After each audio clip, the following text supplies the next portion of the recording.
রাসূল সাল্লাল্লাহু আলাইহিস সাল্লাম এর যুগে মসজিদ ভিত্তিক কার্যক্রম যেমন ছিল।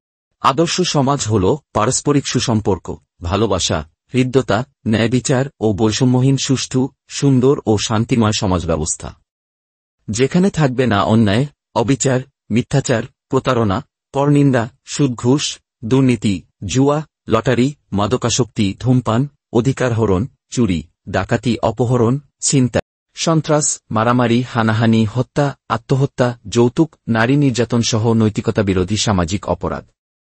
অন্যদিকে মসজিদ হল মুসলিম সভ্যতার কেন্দ্রবিন্দু এবং ইসলামের নিদর্শনাবলীর অন্যতম স্থান।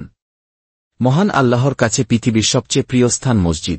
মসজিদে মুসলমানরা দিনের মূল ভিত্তি 5 ওয়াক্ত নামাজ আদায় করে থাকে।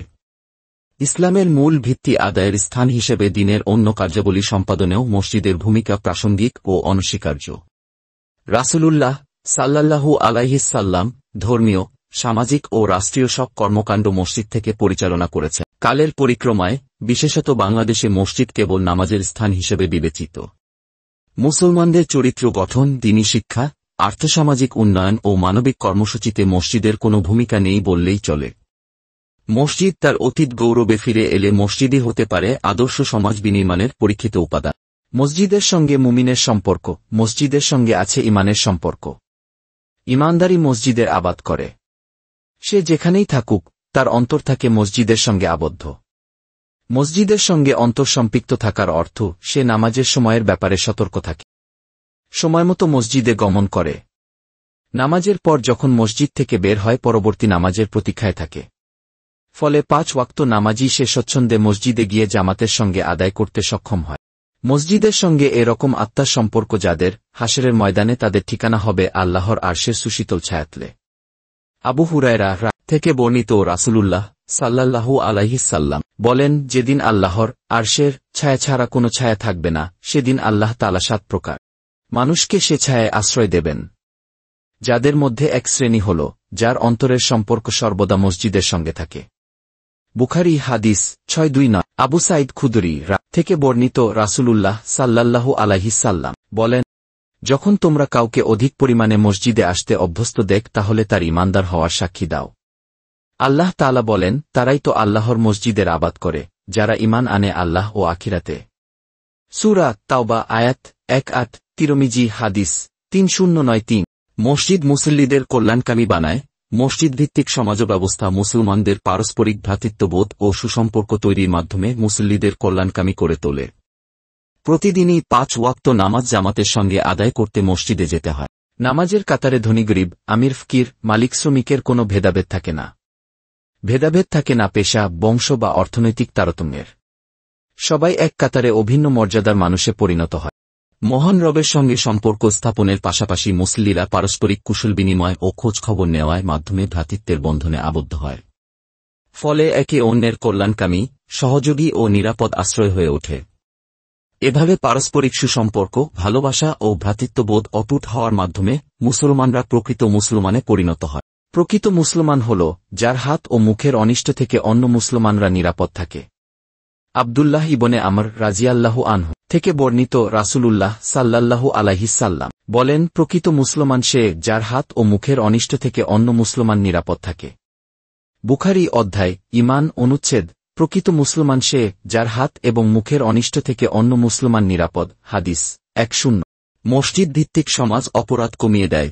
মসজিদ ইসলাম চর্চার মূল কেন্দ্র। রাসূল সাল্লাল্লাহু আলাইহিস সাল্লাম এর যুগে মসজিদে নববী ছিল দ্বীন শিক্ষার পাঠকক্ষ। একদল দরিদ্র সাহাবী ইলমচর্চার জন্য মসজিদে নববীতে পড়ে থাকতেন। তাদের আসহাবে সুফফা বলা হয়। তারা রাসূল সাল্লাল্লাহু আলাইহিস সাল্লাম এর মুখনিসৃত হাদিস সংরক্ষণ ও প্রচার করতেন। রাসূলুল্লাহ সাল্লাল্লাহু আলাইহিস সাল্লাম সুযোগ পেলেই মসজিদে এসে সাহাবীদের দ্বীন শেখাতেন। মসজিদ ভিত্তিক দ্বীনি জ্ঞানচর্চার ধারা অব্যাহত থাকলে মানুষ খুব সহজেই ইসলামের মৌলিক জ্ঞানে সমৃদ্ধ হতে পারে। আর কোন সমাজে যত বেশি ইসলামী জ্ঞানের চর্চা বৃদ্ধি পাবে, সেই সমাজ তত বেশি অপরাধ কমে যাবে। এছাড়া মসজিদ ভিত্তিক পাঠাগারের সংস্কৃতি চালু থাকলে মুসল্লিরা নামাজের পাশাপাশি কোরআন হাদিস সহ ইসলামী জ্ঞান বিজ্ঞানের বিভিন্ন শাখায় সমৃদ্ধ হতে পারে। যে সমাজে মসজিদ ভিত্তিক জ্ঞানচর্চার সংস্কৃতি যত জোরালো হবে, সেই সমাজ তত বেশি আদর্শ সমাজে রূপান্তরিত হবে। রাসূলুল্লাহ সাল্লাল্লাহু আলাইহি সাল্লাম নানাভাবে মসজিদ ভিত্তিক ইলম চর্চার প্রতি উৎসাহ দিয়েছেন। আবু হুরায়রা বলেন, আমি নবী সাল্লাল্লাহু আলাইহি সাল্লাম থেকে শুনেছি, যে ব্যক্তি আমার এই মসজিদে একমাত্র দ্বীনের শিক্ষা গ্রহণ অথবা শিক্ষাদানের জন্য আসবে, তার মর্যাদা আল্লাহর রাস্তায় জিহাদে অংশগ্রহণকারীর মতো হবে। ইবনে মাজাহ হাদিস 227। আব্দুল্লাহ ইবনে আমর রাজিয়াল্লাহু আনহু বলেন, একদিন রাসূলুল্লাহ সাল্লাল্লাহু আলাইহি সাল্লাম তার কোনো এক ঘর থেকে বের হয়ে এসে মসজিদে প্রবেশ করেন। তখন সেখানে দুটি সমাবেশ চলছিল। একটি সমাবেশে লোকজন কোরআন তিলাওয়াত ও আল্লাহর জিকিরে মশগুল ছিল, এবং অন্য সমাবেশে লোকজন শিক্ষা গ্রহণ ও শিক্ষাদানে রত ছিল। নবী সাল্লাল্লাহু আলাইহি সাল্লাম বলেন, সবাই কল্যাণকর তৎপরতায় রত আছে। এই সমাবেশের লোকজন কোরআন তিলাওয়াত করছে এবং আল্লাহর কাছে দোয়া করছে। তিনি চাইলে তাদের দান করতেও পারেন, আবার চাইলে নাও দিতে পারেন। অন্যদিকে এই সমাবেশের লোকেরা শিক্ষা গ্রহণ ও শিক্ষাদানে রত আছে, আর আমি শিক্ষক হিসেবেই প্রেরিত হয়েছি।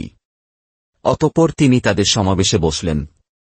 ইবনে মাজাহ হাদিস 229। আমিরুল মুমিনিন ওমর ইবনুল খাত্তাব রাজিয়াল্লাহু আনহু মসজিদ ভিত্তিক দ্বীনী শিক্ষা কার্যক্রমকে মুসলিম জাতির জন্য কল্যাণকর হিসেবে উল্লেখ করে গুরুত্ব দিয়েছেন। হায়াতুস সাহাবা 4170। মসজিদ ভিত্তিক কর্মসূচি আদর্শ সমাজ গঠনে মসজিদের ভূমিকা গুরুত্বপূর্ণ ও ফলপ্রসূ হওয়ার বিষয়টি মসজিদে নববী তথা রাসূলুল্লাহ সাল্লাল্লাহু আলাইহি সাল্লাম এর মসজিদ থেকে পাওয়া যায়। সেখানে সব ধরনের ধর্মীয়, মানবিক, সামাজিক, অর্থনৈতিক ও রাষ্ট্রীয় কর্মকাণ্ড পরিচালিত হয়েছে। মসজিদ ভিত্তিক সমাজব্যবস্থার মাধ্যমে নবী সাল্লাল্লাহু আলাইহি সাল্লাম একটি জাতিকে সোনার মানুষে পরিণত করেছেন। সেক্ষেত্রে আমাদের দেশের মসজিদগুলোতে নামাজ বন্দেগীর পাশাপাশি 1. মসজিদ ভিত্তিক দ্বীনী শিক্ষা, 2. উচ্চতর ইসলামী গবেষণা, 3. চিকিৎসা সেবা, 4. সমাজ কল্যাণমূলক কর্মসূচি, 5. ইসলামী লাইব্রেরি, 6. শিশু কিশোরদের জন্য ইসলামী সংস্কৃতি ও 7. নানা ধরনের মানবিক ও অর্থনৈতিক কর্মকাণ্ড পরিচালনার ব্যবস্থা করা যেতে পারে। এক্ষেত্রে অবশ্যই মসজিদের শিষ্টাচার রক্ষা করতে হবে এবং ইসলামী আদর্শ ও নীতিমালার আলোকে মসজিদ পরিচালনা নিশ্চিত করতে হবে। পরিশেষে বলা যায়, একদিকে ঈমানের দাবিতে সবাইকে মসজিদমুখী হতে হবে, অন্যদিকে মসজিদের শিষ্টাচার অক্ষুণ্ণ রেখে মসজিদকে ইবাদত, দ্বীনী শিক্ষা এবং মানবিক ও সামাজিক কর্মকাণ্ডের ক্ষেত্র হিসেবে আমানতদারির সঙ্গে পরিচালনা করতে হবে। তাহলেই আদর্শ সমাজ বিনির্মাণ সহজ ও ত্বরান্বিত হবে ইনশাআল্লাহ।